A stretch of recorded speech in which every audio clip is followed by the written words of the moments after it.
pending agreements until we have a deal with Congress on the renewal of a robust, expanded TAA program consistent with the objectives of the 2009 Trade Adjustment Assistance Law." End of quotes. When this mock markup was announced, Ron Kirk said, and I quote, "We welcome the effort to move the 3 pending trade agreements forward in the House. However, we note that the Ways and Means Committee documents released today do not provide a path forward, I repeat, do not provide a path forward for the bipartisan agreement to renew TAA, and therefore are at odds with the administration's stated intentions for advancing a package that includes both the free trade agreements and assistance for workers adversely impacted by trade." End of quotes.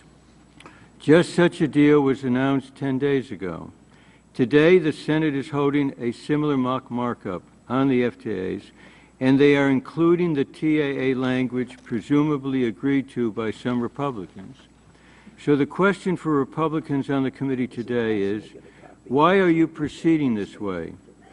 TAA should have been extended long ago. I proposed to the administration they send us Korea and TAA together months ago. And today we should be discussing the merits of all 3 trade agreements as changed by the Obama administration. As to the Korea FTA, we should be talking today about the fact that the Obama administration did what the Bush administration failed to do. They turned a one-way street in trade to a two-way street, which must be a key principle in crafting and enforcing trade agreements. As to the Panama FTA, we should be talking today about the fact that the Obama administration did what the Bush administration failed to do.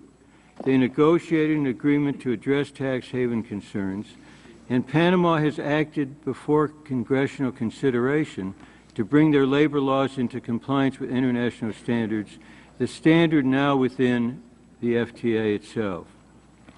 I support these FTAs as changed, but if the amendment we will offer to incorporate TAA into the FTA to ensure its enactment does not pass, I urge a no vote on these agreements at this mock markup.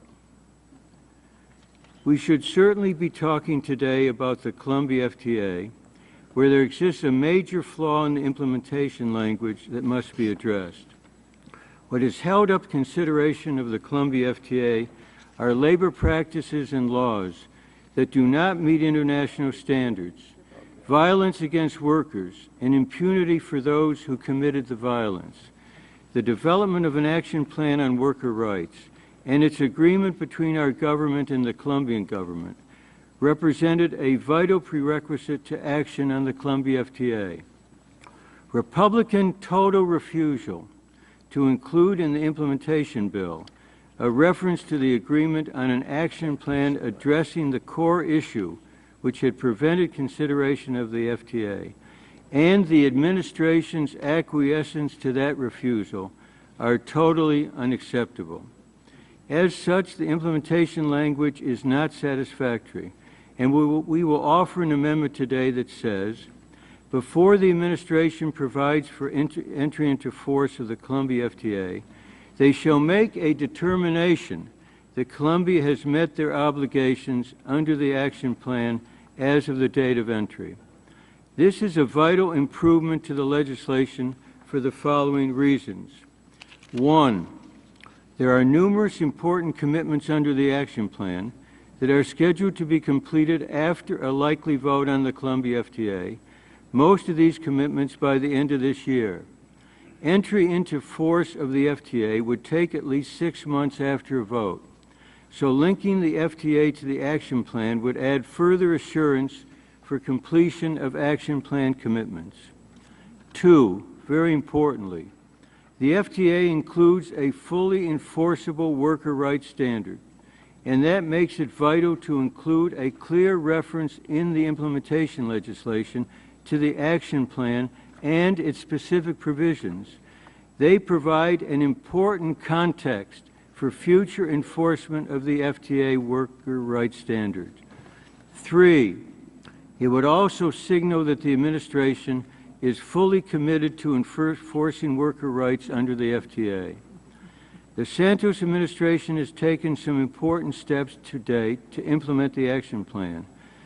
Inclusion of the action plan in the implementation legislation both acknowledges those efforts and provides leverage and encouragement to reformers in Colombia to push for vigorous implementation of reforms and to overcome resistance to that implementation.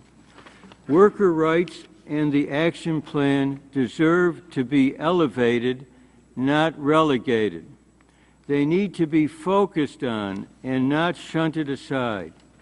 I am proposing an amendment to accomplish that vital goal, and if it fails, I urge a no vote. The issue today is not the need for expanded trade. There clearly is that need, but it is also vital as trade expands to maximize its benefits and to minimize its downsides. Our 2 amendments are an effort to carry out that goal, and we will continue to pursue that effort before these bills are presented for a formal vote. Thank you, Mr. Chairman.